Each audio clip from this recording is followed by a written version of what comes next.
안녕하세요. 커피앤톡입니다. 오늘도 와주셔서 감사드리고요. 바로 사연 읽어보겠습니다.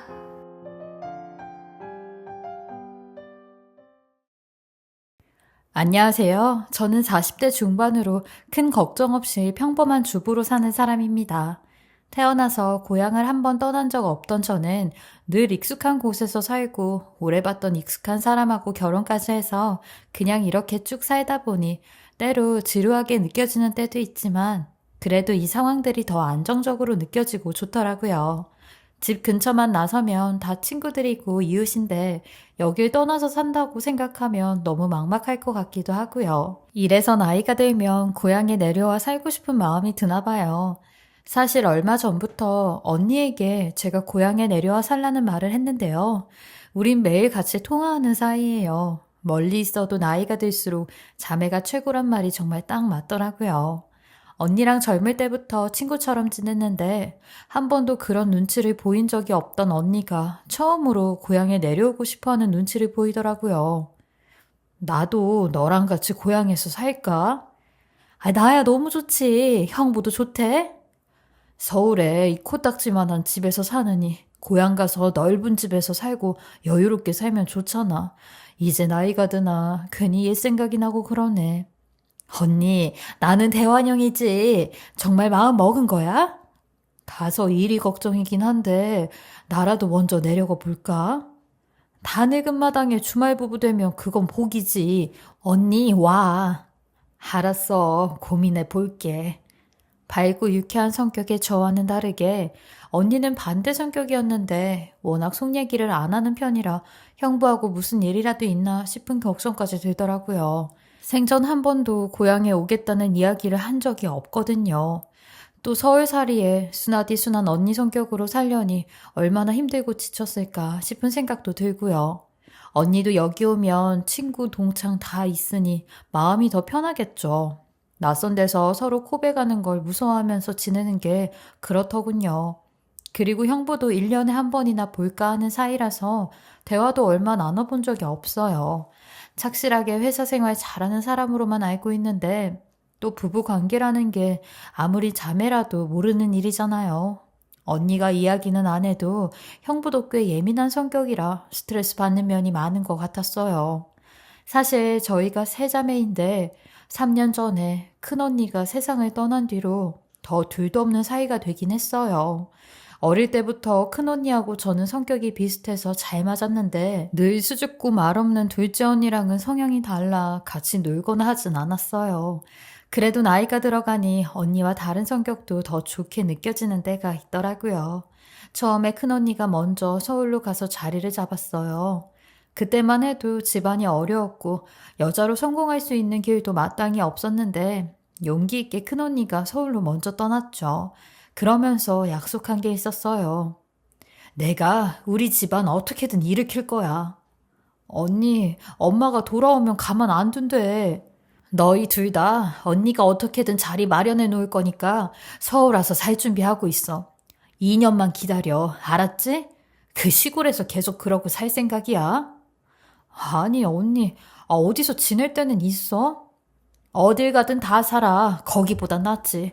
오빠들 교육시키면 우린 거기서 공장이나 시집가서 인생 종치는 거야. 난 그렇게 못 산다. 잘 살 거야. 아주 보란 듯이. 집에선 가출했다고 난리가 난 마당에 큰언니 목소리엔 이상한 힘이 있더라고요. 그리고 언니의 당당한 목소리는 정말 말 그대로 이루어졌죠. 언니가 일하던 곳의 사장을 만나서 언니는 결혼까지 했고 그 덕에 집안에서 여유가 생겼어요. 오빠들까지 6명이 득실거리면서 살던 집에서 2배는 더 넓은 아파트로 언니 덕에 가서 살게 됐죠. 그런데 전 그 당시 고등학교를 다니던 때라 방학 때만 언니네 집에서 지낼 수 있었어요. 작은 언니는 그대로 큰 언니와 함께 서울살이를 시작하게 된 거죠. 그러면서 형부도 만나고 결혼해서 살게 됐고 전 고향에서 알고 지내던 지금의 남편을 만나 결혼을 했으니 20대 초부터 멀찍이 떨어져 산 셈이죠. 그래도 나이가 드니 더욱더 끈끈해지는 게 자매 사이더라고요. 아무리 가깝다 해도 제 얼굴 먹칠하는 짓이라 남편 욕도 속 시원하게 못하는데 언니한텐 부끄러운 것도 없잖아요. 밑바닥 다 내보여도 괜찮은 사이니까요. 그러다 보니 하루 한 번씩 서로 안부를 묻는 게 습관이 됐죠. 그래도 언니는 항상 제 남편 욕만 들어줬지 형부 이야기엔 별말이 없더라고요. 나름 잘해준다고 생각하고 지냈어요. 그런데 어느 날 큰오빠한테서 무슨 일인지 아침부터 연락이 왔더라고요. 희숙이 내려왔어? 아니, 서울에 있지. 온단 말도 없던데, 왜? 아니, 희숙이 얘긴 아니고, 골프장에서 내 친구가 같이 게임했다는데, 아무리 들어봐도 그 사람이 안서방 같더라고. 왔으면 연락했겠지. 잘못 본 거 아니야? 아니, 사진 봤다니까. 나도 못 믿어서. 게다가 그놈 백수란다. 아내가 번 돈으로 먹고 쓰는 놈이라고 뒤에서 욕을 하는데, 나 뜨거워서 말도 못했다, 참. 멀쩡히 회사 다니는 사람을 잘못 본 거야. 너 희숙이하고는 연락 자주 하지? 우리는 매일 통화해. 회사 잘 다니고 있다니까. 희숙이 걔 성격이면 말 안 하고도 사례다. 그걸 모르니? 아니, 아무리 그래도 서울집 한 번이라도 가본 적 있어? 아니, 서울 갈 일이 전혀 없으니까. 이 동네에 졸부 놈들 틈에서 어지간히 힘주고 잘 나가는 척 하는 것 같더라. 서울에서 소식도 없이 계속 잘 산다더니 희숙이 말만 듣곤 모를 일이야. 내가 사진 보내줄 테니까 너도 봐. 보고 나면 생각이 달라질 거다. 희숙이한텐 아무 말 말고. 그럼 오빠 가만히 있는 게 나을까? 물어볼까 내가. 물어본다고 잘도 말해주겠다. 그럼 여태 숨긴 걸까? 그놈 여자들하고도 몰려다닌다는데 속이 상해서. 언니 말이야, 내려올 생각도 하고 있었단 말이야. 형부는 서울 직장 다니니까 주말 부부라도 해볼까 그랬었는데 난 아무리 생각해도 믿어지지가 않네. 내가 더 알아볼 테니까 우선 기다려봐. 아, 왜? 여자 있어? 아, 설마. 우리 모이는 그 사무실에 내가 매제라고 일부러 말 안 하고 어떤 사람이냐고 물어봤는데 참나 더러운 소리가 술술 나오더라고. 더 알아보고 확실하게 잡자. 그 이야기를 듣는데 정말 머리가 띵해지는 것 같았죠. 아니 사실 오빠가 집에라도 가본 적 있냐, 어떻게 둘이 사는지 아냐고 꼬치꼬치 캐묻는 질문에 떳떳하게 말할 거리가 없더라고요. 매일 통화는 하고 지내는 사이지만 언니는 워낙 자기 이야기를 안 하니까요. 그리고 사진 속 얼굴은 정말 형부가 맞더라고요.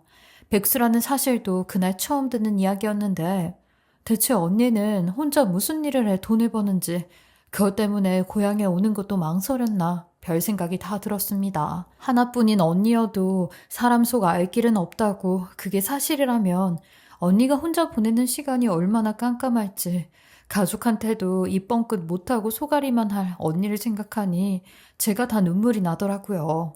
그러면서 서울에서 온갖 먹을거리, 입을 거 생각난다며 챙겨서 택배로 내려 보내주는 걸 잘 받아먹고 지냈던 게 미안해지더라고요. 몇 년 만에 보는 형부가 여자들하고 속도 없이 잔디 위에서 웃으며 찍은 사진을 보니 제 속이 다 문드러지는 기분까지 들었죠. 오빠가 더 알아본다면서 내색하지 말란 이야기를 신신당부하기에 저도 참고 더 기다려보기로 했어요. 그날부터 언니가 하는 모든 말들이 그냥 그렇게 들리지 않더라고요. 하나같이 다 사연이 있는 기분이 들면서요. 그런데 매일 연락 오던 언니에게 연락이 며칠 뜸하더라고요. 제가 걸어도 답도 없고 누가 소문을 내서 다 알게 됐다고 생각했나 싶었는데 새벽에 잠들어 있는 핸드폰이 계속 징징거리며 울리더라고요. 눈을 비비고 보니 언니 이름이 보였습니다. 지수가, 언니, 이 시간에 무슨 일이야? 어디 아파? 언니가 지금 앞이 안 보이는데. 앞이 안 보인다고? 무슨 소리야? 어디 다쳤어? 응, 오늘 잠깐 집 나르다가. 언니, 진정하고 옆에 형부는? 출장 갔어, 잠깐. 그 말을 들으니 오빠가 알려준 이야기가 사실이구나 확신이 들었습니다. 우리 집 주소 불러줄 테니까 119에 전화 한 번만 걸어줘. 비번이랑 알려주고 들어오셔도 된다고. 알았어, 언니. 괜히 움직이지 말고 눈 감고 있어. 응, 그래도 최근에 연락한 게 너라서 바로 걸었어. 아, 형부는 무슨 출장을 다 갔어, 이럴 때. 원래 출장이 많아. 큰 오빠 이야기를 듣고 사진까지 보고 나니 이대로 언니를 119에 보내놓고 기다릴 수가 없겠더라고요. 그래서 전 그날 바로 기차를 타고 서울로 올라갔습니다.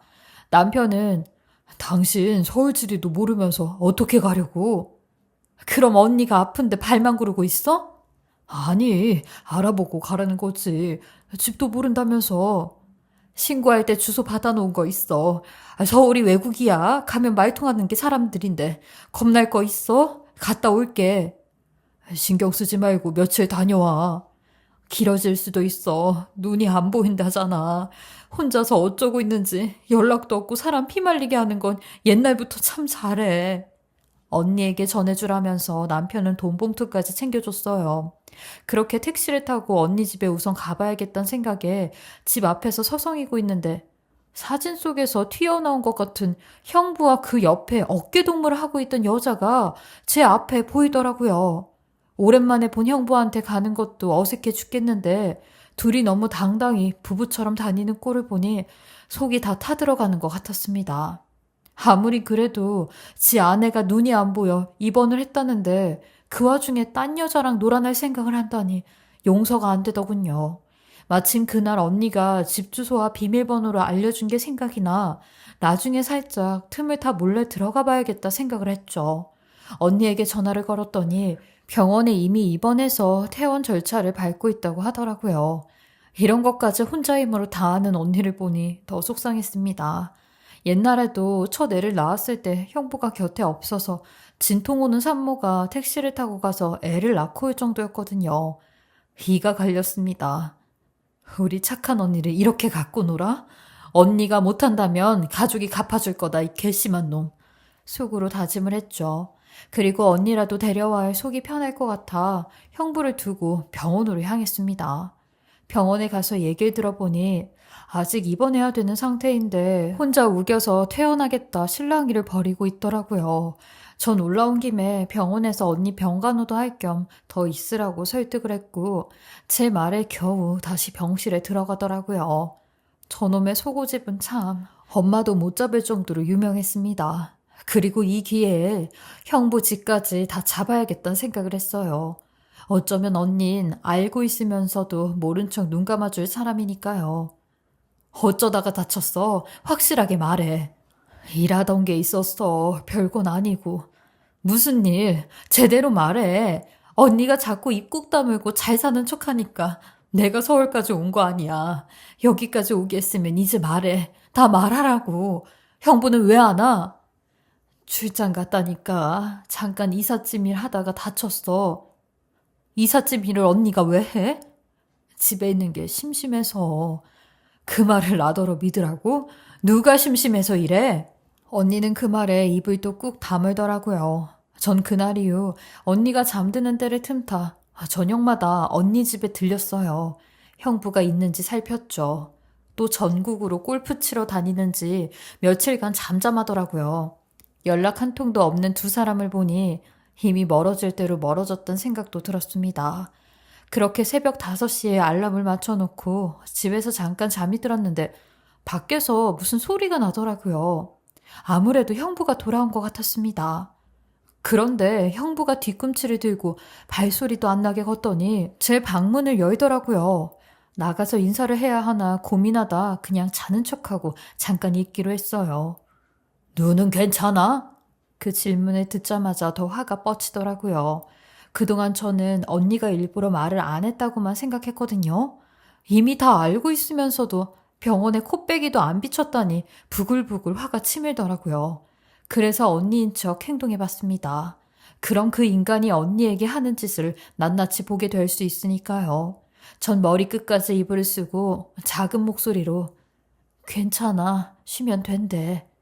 다행이네. 앞은 아직 안 보이지? 응. 얼마나 기다려야 된대? 2주. 오래 걸리네. 푹 쉬어. 그나저나 일은 바로 나갈 거지? 속으로 미친놈 개자식 별 욕을 다 했습니다. 그리고 얼마 후 10분쯤 지나니 비밀번호를 푸는 소리와 함께 다른 사람이 또 들어오더라고요. 그 여자인 것 같았죠. 아니, 안에 와이프가 있다는데 들어오는 이것들을 당장 갈아 마셔버리고 싶게 화가 났지만 참았습니다. 큰오빠 말대로 무조건 증거를 잡아야 한다고 했거든요. 나중에 언니 집이라도 하나 남겨주려면 어떻게든 빼도 박도 못할 증거를 잡아야 한다고요. 그래서 꾹꾹 참았습니다. 나 가도 돼? 재수없게 머리채 잡히는 거 아니야? 누가 머리채를 잡아? 지금 완전 장님 봉사야. 진짜? 안 보여 지금. 눈 다쳐서 완전 봉사라니까. 아, 별일이야 정말. 누워 있어야 된다니까 신경 안 써도 돼. 일단 들어와. 우리 둘이 아무리 난리 쳐도 못 와. 괜찮아. 아, 너무 파격적인 것 같은데. 실례할게요. 우리 완전 미국식이네. 재밌다. 스릴 넘치고. 둘이서 이 상황을 즐기는 목소리가 들리더라고요. 그리고 둘이 밖에서 TV를 보더니 한쪽 방으로 가서 불륜을 하는 소리가 들리기 시작했습니다. 듣고도 믿기지 않아서 윗집이나 아랫집을 의심했는데 분명히 이 집이더라고요. 이 상황을 언니가 당했으면 보이지도 않는 눈에서 피눈물이 났겠구나 싶었고 30대쯤 제 친한 친구의 남편이 만나던 상간녀 잡는 기억을 떠올리며 준비를 했습니다. 증거 잡고 당장 큰오빠를 불러서 마무리를 짓겠다고요. 그래도 떨리더라고요. 혹시나 망치지 않을까 걱정이 돼 큰오빠에게만 메시지를 보냈더니 답이 바로 오더라고요. 일단 사진 찍어놓고 둘이 도망 못 가게 해. 내가 지금 서울로 갈 테니까 기다려. 증거 꼭 확보해라. 전 이불을 박차고 일어나 오빠 말대로 두 인간을 도망 못 치게 열쇠를 찾아서 준비했습니다. 옛날 아파트라서 방문이 안에서 잠기는 형태더라고요. 열쇠만 있으면 둘이 가둬놓을 수 있겠다 싶었죠. 입이 바짝 마르고 일어나서 가려니 다리가 다 후들거리더라고요. 그래도 병원에 혼자 누워있는 언니 생각하니 다리가 절로 움직였습니다. 둘이 그 짓에 빠져 정신없는 방으로 천천히 갔습니다. 그리고 그 앞에 서니 저도 모르게 문을 덜컥 열게 되더라고요. 얼마나 짐승처럼 징그럽게 불륜을 하고 있는지 제가 왔는지도 모르고 있더군요. 그 자리에서 사진을 몇십 장 목숨을 걸고 부들대는 손으로 찍었어요. 큰 오빠 말대로 증거 확보만이 언니 살 길이라고 생각했거든요. 그래야 우리 언니 그동안 억울한 세월 보상받을 수 있을 테니까요. 그리고 핸드폰 소리에 누구야? 아니 처제야? 처제? 내 이름 부르지도 마. 나쁜 새끼야. 언니는 눈도 못 뜨고 너 먹여 살리느라고 일하다 다쳤는데 이 집에서 이런 짓거리를 해? 언니가 이 꼴을 당했으면 어땠겠냐고. 그 착한 언니가 말도 못하고 견뎠을 거 아니야. 고작 너 같은 놈 때문에 사람 무시하는 것도 유분수지. 둘 다 어디 갈 생각하지 말고 여기 있어. 도망칠 생각 마. 저는 그렇게 두 연놈을 방에 가둬놓고 큰 오빠가 오기를 기다렸습니다. 안에선 상간녀가 저에게 애원을 하더군요. 저는 좀 보내주세요. 저기요.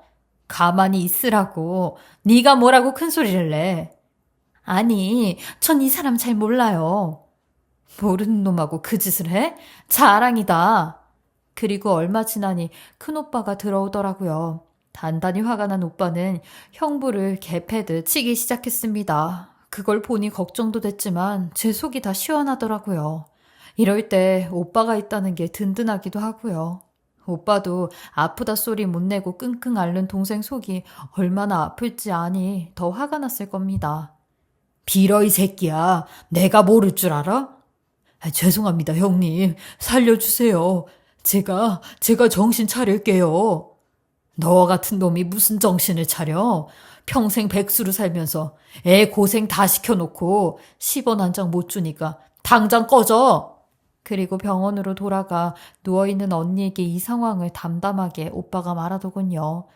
더 말할 것도 없어 그런 놈. 남편이라고 생각하면서 더 참을 것도 없으니까 이제부턴 내가 시키는 대로 해. 나도 잘한 건 없어. 이 얘기 듣고도 그 말이 나와? 눈이 그러고도? 늙어서 네 돈꼴만 빨아먹다가 버릴 놈이야. 인간도 못한 새끼. 그놈 졸부 행세할 때부터 알아봤어. 대환하고 같이 가. 언니, 형부 사람 아니더라. 그 인간 언니인 줄 알고도 그 여자를 데려왔어. 그러니까 언니도 제발 정신 차리고 이제 편하게 살아. 미안해. 이런 꼴 보여서. 알고 보니 언니의 눈도 형부 그놈이 그렇게 만들었다고 하더라고요. 형부 그놈은 언니를 완전히 지 종처럼 노예처럼 부려먹고 마음에 안 들면 손찌검도 한 모양이었죠. 얼마나 심하게 했음 눈까지 안 보이게 만들었는지 아무 말도 못하고 혼자 끙끙대며 살았을 언니가 바보 같았지만 그래도 내 언니이니 가슴이 찢어지는 것 같았습니다. 결국 언니는 수술을 받고도 시력 회복을 못해 한쪽 눈은 영영 안 보이는 상태로 장애인 판정을 받게 되었고 퇴원하자마자 고향에 내려와 저희 가족들과 함께 이혼 소송을 하여 형부 그놈에게 하나도 남겨주지 않고 재산 분할했고 위자료까지 싹 다 받아냈어요. 그리고 상간녀한테도 소송 걸었는데 그 상간녀와 형부는 정말 그날 당일에 만난 사이였고 서로 잘 알지도 못한 사이였더라고요. 성인 나이트에서 만나 부킹을 해 집까지 데려왔는데 여태 얼마나 지저분하게 살았으면 그런 데서 여자를 만나 집까지 데려오는지 몇십 년 세월이 불보듯 뻔했습니다. 이혼 소송이 끝이 나고 저는 언니와 단 둘이 바다를 보러 간 적이 있는데 그때 언니에게 모든 속 얘기를 들을 수 있었어요. 여태 왜 그렇게 참고 아무 말도 안 하고 살았냐고 하니 본인이 고집부려 선택한 결혼이었고 선택한 남자였기에 부모님이나 형제들에게 비난받고 손가락질 받고 싶지 않았다고 하더라고요. 그래서 끝까지 책임감 있게 어떻게든 살아내 보려고 했었다네요. 근데 평생 이렇게 살다 보니 이게 너무나도 익숙해져서 도망을 가라고 문을 열어놔도 그 인간에게서 도망을 치지 못했다고 했어요. 사람이 누군가에게 익숙해지고 길들여진다는 게 정말 무서운 거구나 싶었던 게 언니를 통해 느낄 수 있었어요. 그리고 언니의 하나뿐인 아들도 이런 가정에서 사는 게 지겹다며 집을 나가 연락이 안 된 지도 오래됐다고 하더라고요. 저는 여태까지 조카가 호주에서 요리 공부를 하고 있다고 알았는데 어떻게 사는지는 언니도 깜깜 우수식이라고 했어요. 집이 이렇게까지 몰락할 수 있는지 가장의 역할이 이 정도로 중요한 거구나 싶었습니다. 그렇게 언니는 소송으로 받은 서울집을 팔아 그 돈으로 고향에 내려와 저희랑 가까운 곳에 집을 구했고 이혼한 지 2년이 지난 지금은 더할 나위 없이 행복해하며 한쪽 눈이 안 보임에도 봉사를 다니곤 해요. 그리고 최근에 형부 그 악마 같은 놈의 근황을 들었는데 평생 언니가 벌어다 준 돈으로만 살았으니 이혼한 후로 아예 거지꼴이 돼서 여자 등쳐먹고 살다가 버림받고 쪽방촌에서 살고 있다는 소리를 듣게 되었어요. 아직도 그날 일을 생각하면 뒷목이 찌릿거리고 혈압이 올라 가만히 있다고도 화가 치밀어 오르는데 그래도 그때 언니가 집에 있지 않았다는 게 다행이라 생각을 하며 언니가 여태 받은 상처를 제가 조금이나마 나눴다고 생각이 들어요. 언니가 그 상처마저 안고 산다면 안 그래도 쓰라린 가슴이 오죽할까 싶었거든요. 형부란 놈은 이혼 후 종종 언니에게 연락이 와서 같이 합치자고 계속 빌었는데 언니는 가차없이 접근 금지 신청하여 2번 다시 연락하지 말라고 딱 잘라 말했고 비로소 그때 얼마나 미련스럽게 본인이 살았는지 깨닫는 것 같았어요. 그리고 저는 그 일이 있기 전까지 제가 계속 동생으로 살았었는데 이제 남은 생은 제가 언니라 생각하면서 우리 언니를 더 잘 챙겨주려고 합니다. 먼 서울까지 다녀오고 마음도 그만큼 멀리 갔다 온 기분이 드네요. 그래도 언니를 곁에 두고 같이 사이좋게 늙어갈 생각을 하니 그것도 좋아요. 이 시국이 끝나면 더 나이 먹기 전에 언니랑 단둘이 해외여행이라도 가고 싶은 소망이 있습니다. 제 긴 이야기 들어주셔서 감사하고요. 다들 형제지간에 우애 좋게 행복하게 사시며 가족들과 사랑이 넘치는 집이 되시길 바랍니다. 지금까지 커피앤톡이었습니다. 오늘도 끝까지 함께 해주셔서 감사하고요. 저는 다음 영상으로 또 찾아뵙겠습니다.